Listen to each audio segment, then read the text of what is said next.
Welcome to Ms. Evans's European History. Kings will rise, revolutions will erupt, ideas will change the world, and together we'll discover the people and ideas that transformed Europe. We're beginning today's lecture with a look at Renaissance humanism. Renaissance humanism began in Italy, where scholars rediscovered and studied classical Greek and Roman texts. Early humanists like Petrarch and Boccaccio led this revival. The movement emphasized human potential and individual achievement. Although Petrarch and other Renaissance humanists were devout Christians, they studied classical texts for personal enrichment and intellectual growth.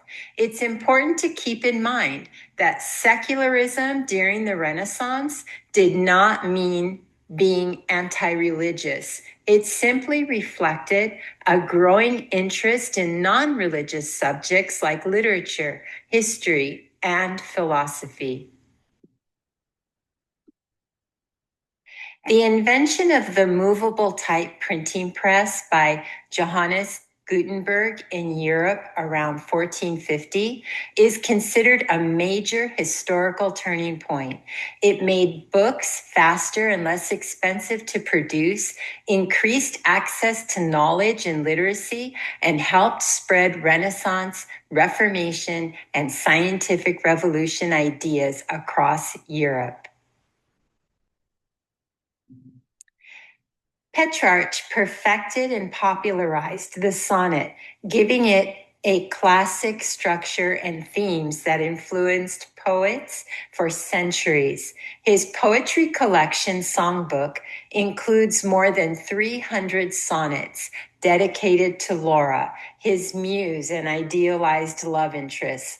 Whether real or imagined, Laura inspired the emotional and spiritual depth of Petrarch's poetry and became a lasting figure in Renaissance literature.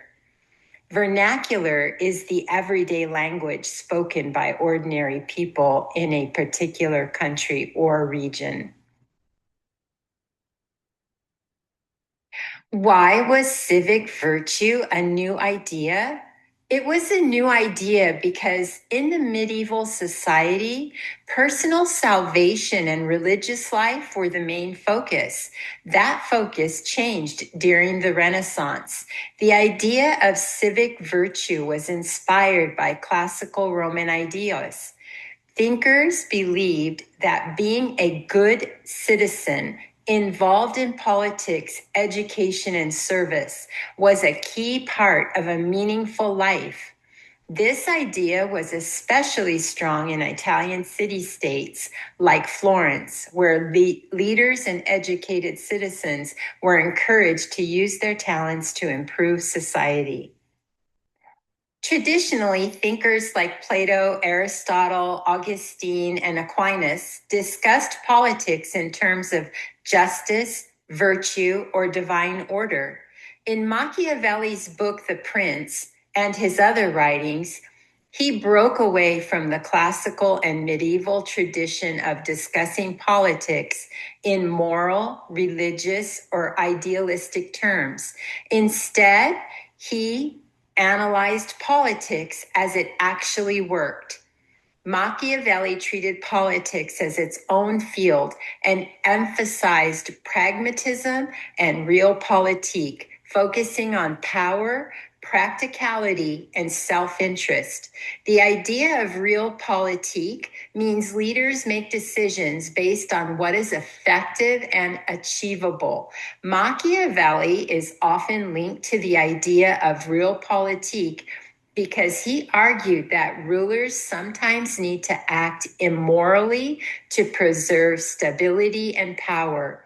This idea is often summarized by the phrase, the ends justify the means. Though that exact wording never actually appears in The Prince, it's a later paraphrase of his ideas. So, why is Machiavelli called the father of modern political science?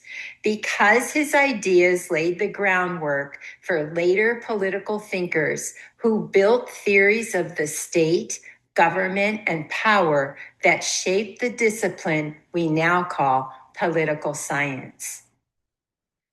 Being called the father of does not mean the person invented the subject from nothing. Most built upon the ideas of earlier thinkers. Their achievement was bringing those ideas together in a way that permanently shaped the discipline.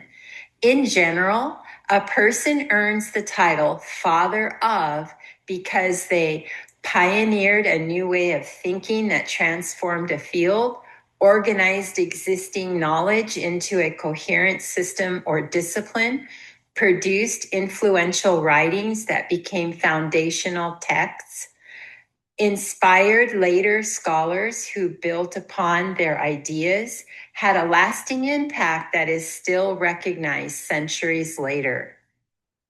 The Book of the Courtier reflected Renaissance humanism by promoting the idea that a well-educated, cultured individual could shape society, and it influenced standards of behavior for nobles all across Europe.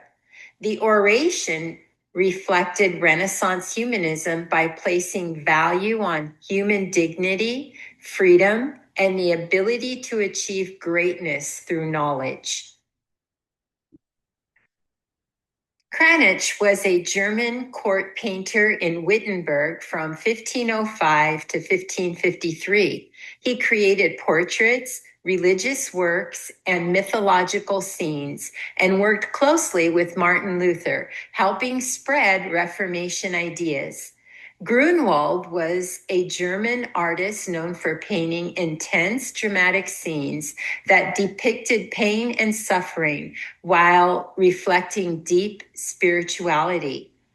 Durer was a German artist and scholar who worked for Emperor Maximilian I. He was also a scientist and wrote books on geometry, fortifications, and human proportions. His portraits show the self-awareness and individualism of the Renaissance. Hans Holbein the Younger was one of the great German artists who spent much of his career in England. While working in Basel, he befriended the scholar Erasmus, painting Erasmus' writing in 1523. In 1536, he became the court painter for Henry VIII. Holbein was a master portraitist, portraying his subjects with remarkable honesty and never concealing their flaws, which set his work apart from more idealized Renaissance portraits. During the Northern Renaissance, Antwerp was a major trade and cultural center that attracted wealthy patrons, artists, and scholars. Bruegel trained and worked there, gaining inspiration from the city's busy streets and everyday life. He became one of the greatest artists of his time, painting landscapes and scenes of peasants to show human behavior, vice, and folly. His figures were often rounded and expressionless, representing types rather than individuals, and his works conveyed moral or social messages. Antwerp's thriving art and printing market helped spread his work across Northern Europe. In his 1560 painting, Children's Games, he shows over 90 different games. Take a close look at the painting and ask yourself, which of these games do kids still play today? And do boys and girls play together?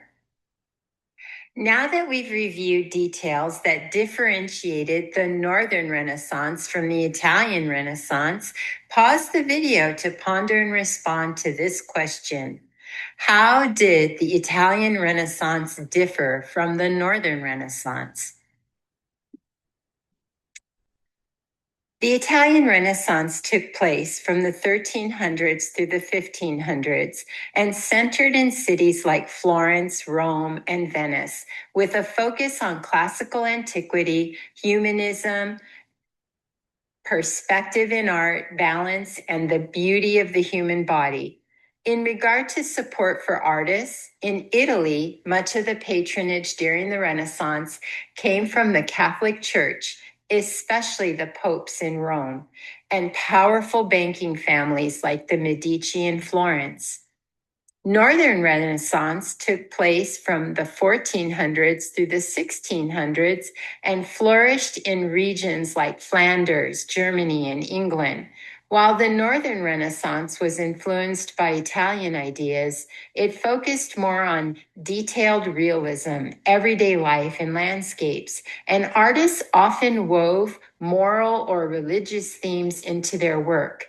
In Northern Europe, the Renaissance unfolded under the patronage of princes, kings, and wealthy merchants.